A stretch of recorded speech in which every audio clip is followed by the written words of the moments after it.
Ladies and gentlemen, distinguished guests, whether I've known you these last 3 years or we are just meeting for the first time tonight, thank you. Thank you for being here, for spending time with us. I also know I'm what stands between you, the exhibit, and a cocktail, so I will work to be quick. But first, I'd like to extend some gratitude to Duncan and Weatherman, who I know wishes she was here. You make miracles happen, and whatever serendipity placed me in your lives, I will be forever grateful. You are American patriots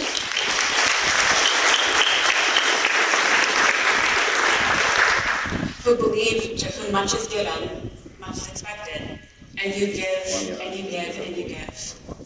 Ukraine has few better friends than you. And Beth and Andrew are miracle makers. The Weatherman Foundation are miracle workers. All of you inspire me every day. You always find a way, or you make one. No mission is too big or too small. You do your work with quiet pride and generous spirit. I do not know what I did to earn the privilege of standing by your side, but I am forever grateful.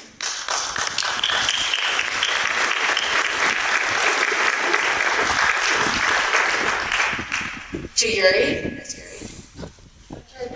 Yurii. To Yurii and his staff, I can remember sitting across the table from you in our first meeting, which was not so long ago, and you asked me, Meaghan, how soon do you want to do this exhibit? And I said, 90 days. And you didn't hesitate. You said, we could do that. We can do that. That single statement, we can do that, is the hallmark of every Ukrainian I've ever met. You have backbones of steel and boundless optimism. It is no wonder Ukraine is so resilient in her resistance. To every fighter here, it does not matter the color of your passport or the country of your birth. Whether you are Ukrainian or American, British or Dutch, Lithuanian or New Zealander, you fight for a common cause, united in a shared spirit. You will never know the pang of regret of failing to meet the demand of the moment. You will never have to doubt the measure of your worth or the courage of your convictions. Few can count themselves so lucky. The world owes a debt of gratitude to every defender who stepped into the gap between good and evil, and my God, are we lucky that such men and women live. For those in the front right now, you may never hear these words, but it's my hope by speaking them into the world, they will reach across time and space and multiply. We cannot, we must not, we will not forget what you have given, what you have lost, and what was taken from you.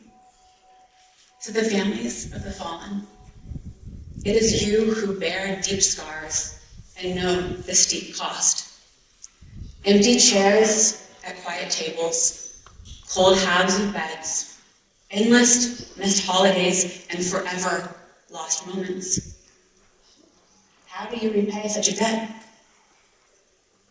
I don't know.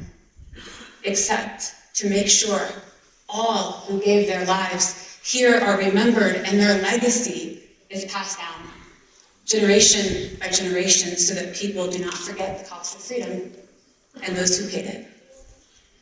There is a reason in many cultures, those who die in battle go to their own special place in the afterlife. For as it says in the Bible, it was said earlier, greater love hath no man than this, that a man lay down his life for his friends. And finally, to the person who is the very reason this exhibit exists, a quiet professional whose love for his country and its people runs with a remarkable intensity and passion. My dear friend, Roman Moshevitz, whose unwavering dedication to what is just and right inspired this moment. It was he who asked me months ago, with quiet conviction, if I had been to this museum. I I confessed with a bit of shame. Not only had I not visited, I didn't even know such a place existed.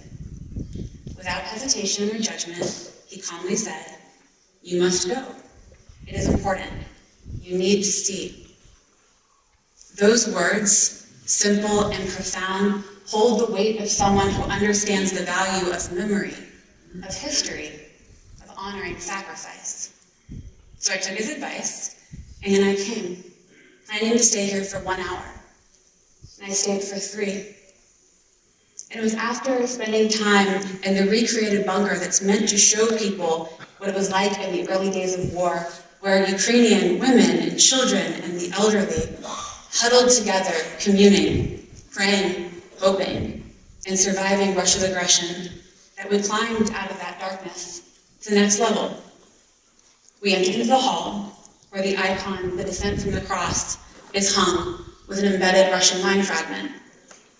A reminder that Russia does not just try to take land, but they try to erase a people, a culture, a history. It was then that my eye fixed upon a small glass case in the corner. In it was a pair of tactical shooting gloves and an American flag. And next to it was a small placard that basically said, "From an American volunteer who served here in combat." The good Lord did not bless me with the eloquence of words to describe to you what I feel when I see the flag of my birth. I have seen it flown outside my parents' house every day since the day I was born. I have seen it clutched in the hands of my daughters as they waved it proudly on the 4th of July, our Independence Day. I have seen it flown over embassies all around the world, in countries that hated us, and countries that loved us. I have seen it on the shoulders of men and women as they prepare to go into combat. I've seen it draped over coffins in quiet fields in Afghanistan, and I have seen it folded and handed to weeping loved ones, mourning the death of their soldier. Because you see, to me, the flag means more than just government, or territorial integrity, or sovereignty, though these are certainly vital. For me, it transcends these worldly things.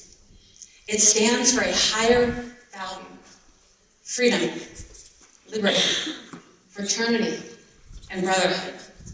Values that are being fought for today. Values that still inspire men and women to stand tall and face the darkness with unyielding resolve. It is those values that make this exhibit so important, that bring meaning to the sacrifices and remind us why we must never falter in the fight for what is right. But my friends, I have a confession to make in this place of history. I fear some of us in the West have become so consumed with the idea of peace that we have forgotten the true meaning of it. We have come to believe that peace above all else is the highest virtue. Yet, peace at any cost is not peace. It is surrender, dressed in the false guise of virtue.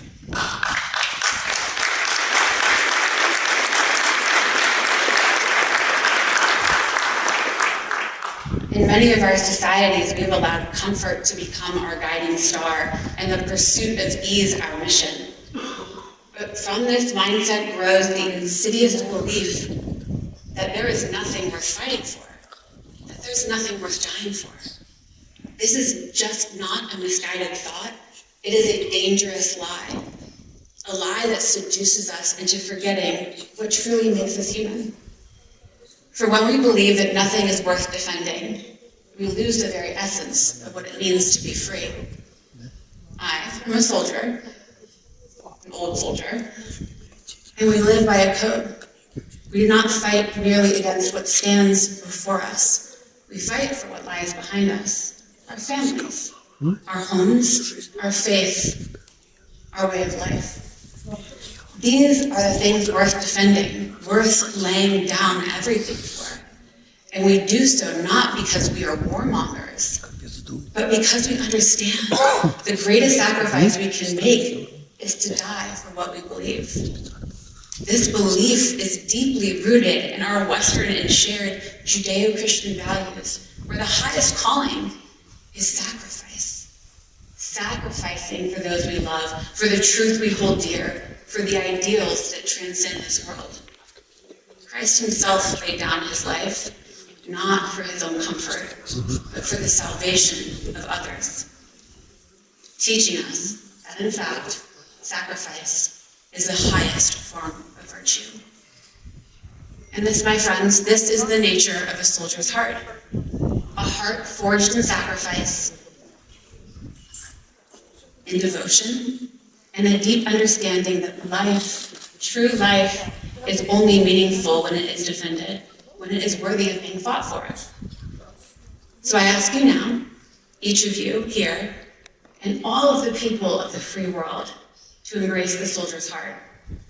We must cast aside the illusion that comfort is a right, that freedom is a passive pursuit.